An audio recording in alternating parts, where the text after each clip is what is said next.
Il est 14 h passé d'un peu plus de 30 minutes. Ce lundi 8 janvier 2024, le ciel s'est assombri à Abidjan et une forte pluie s'annonce dans la capitale ivoirienne.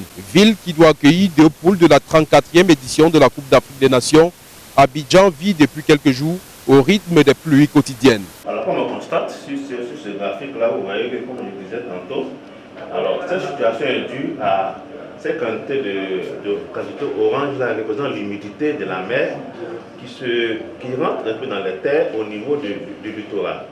Et c'est ce qui va engendrer avec l'air sec et chaud qui vient du nord,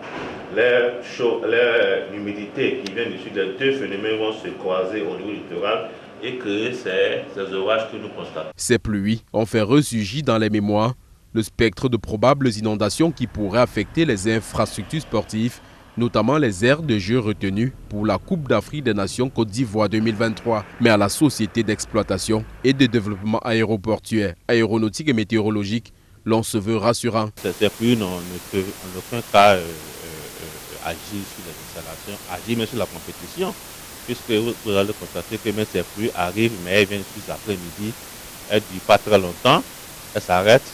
En termes d'intensité, elles sont très faibles.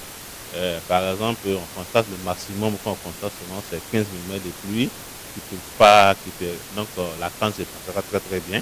Alors que la compétition a été programmée à cette période pour éviter entre autres des surprises désagréables, l'on pourrait bien voir comme invité surprise pendant les rencontres ces AVS. Nous, au niveau de la météo nationale, on a une équipe en place, H24, qui suivait le temps et pour informer régulièrement les populations, informer les organisateurs, informer en fait tous ceux qui travaillent à la réussite de cette compétition, à pouvoir réussir une belle canne.